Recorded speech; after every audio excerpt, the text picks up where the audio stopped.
మత స్వాతంత్రపు హక్కు ఇచ్చింది. లౌకిక భారతదేశం అన్నది.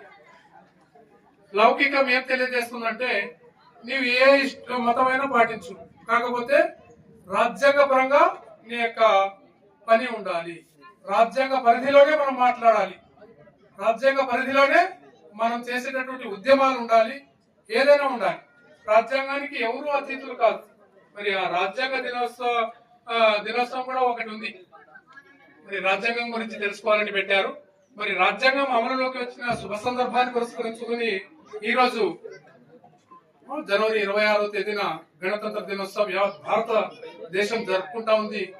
ఇటువంటి మరి సుదినం రోజు మరి మన సోదరులు ఇంత గొప్ప విషయాన్ని ఎగ్జిబిషన్ రూపంలో చూపించడం చాలా చాలా సంతోషకరంగా ఉంది. ఎందుకంటే దాదాపుగా నేను స్కూల్ పెట్టి 30 సంవత్సరాలు అవుతుంది. నా వద్ద చదివిన విద్యార్థులు ఇక్కడ చాలా మంది నిలబడి ఉన్నారు నా ముందే. డాక్టర్స్, తర్వాత ఇంజనీర్స్, తర్వాత government sector, non government sector లో కూడా సేవలు అందిస్తా ఉన్నారు. అబ్దుల్లా కూడా నా స్టూడెంటే. మరి చాలా మంది విద్యార్థులు నా దగ్గర చదివిపోయారు. కాకపోతే కుల మతాలకు అతీతమైనటువంటి మానవత్వం బేస్ చేసుకొని మనం పాఠశాలను నడుపుతా ఉన్నాం. మా పాఠశాలలో మేము ఉర్దూ కూడా ఆరంభంలో ఇంట్రడ్యూస్ చేశాం. కానీ మా వల్ల సోదరుల సహకారం లేనందుకు ఉర్దూ మాకు ఈవినింగ్ అవర్స్ లో మసీదుల్లో దొరుకుతుంది సార్, కాస్త ఇంగ్లీష్ బాగా నేర్పించండి అని అనడంతో ఎక్కువ మనం we are giving more focus on English language. Specially in Holagunda we are trying our level best to give good education, specially in English medium, in Royal Rifa English medium upper primary school. దాదాపుగా 30 సంవత్సరాలుగా మనం ఆ సేవ చేస్తా ఉన్నాం.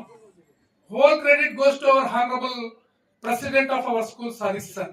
ఎందుకంటే ఆషామాషి కాదు, నెలకు దాదాపుగా 70-80 వేల ఫీజు శాలరీ చెల్లించాల్సి ఉంటుంది సార్. ఒక పని చేస్తే తెలుస్తుంది, చెప్పడం చాలా సులభం.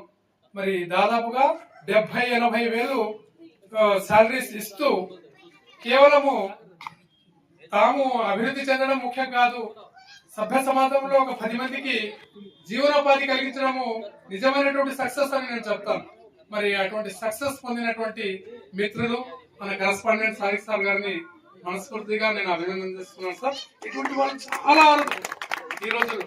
ఎందుకంటే నాకేమిస్తా, నాకోసం ఏం చేస్తామని అడిగేటటువంటి ఈ రోజుల్లో మరి సారు చాలా చారిటబుల్ గా ప్రతిదీ ఇన్ఫ్రాస్ట్రక్చర్ పరంగా మరి స్కూల్లో వచ్చి చూస్తే మీకే తెలుస్తుంది. CCTVలు అరేంజ్ చేయడం, రూమ్ రౌండ్ చదువుతుంటే సార్ ఒక ఫ్యాన్ పెడితే బాగుంటుంది అంటే ఒకటెందుకు సార్ 2 పెడదామని 2-3 ఫ్యాన్స్ అరేంజ్ చేశారు sir. Whole school under the CC cameras. Infrastructure అంటూ గవర్నమెంట్ తరఫున మాకు 3 స్టార్స్ వచ్చాయి రీసెంట్ గా. స్టేట్ వైడ్ 4 స్టార్స్ ఇవ్వడం జరిగింది సార్ అన్ని స్కూల్స్ కు. RTE పరంగా ఎవరైతే సెలెక్ట్ అయ్యారో వాళ్లకు ఫీజులు ఇవ్వడంలో గవర్నమెంట్ మరి హైయెస్ట్ స్టార్స్ 4, మా పాఠశాలకు 3 స్టార్స్ రీసెంట్ గా గవర్నమెంట్ ఇచ్చింది, మేము ఇచ్చుకున్నది కాదు. మనం చేస్తున్నటువంటి మనం కల్పించినటువంటి ఫెసిలిటీస్ పరంగా గవర్నమెంట్ మాకు ఆ స్టార్స్ ఇచ్చింది సార్.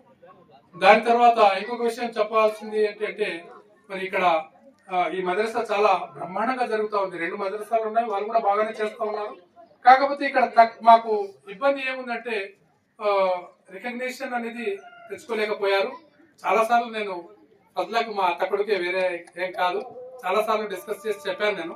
రికగ్నిషన్ తెచ్చుకుంటే బలం ఉంటుంది. ఏ పని చేసినా మనం గవర్నమెంట్ ను తీసుకునే నడవాలి. అప్పుడు మా వాయిస్ కానీ మనం చేసే పనికి కానీ చాలా బలం వస్తుంది అనేటటువంటి విషయాన్ని నేను డిస్కస్ చేయడం జరిగింది.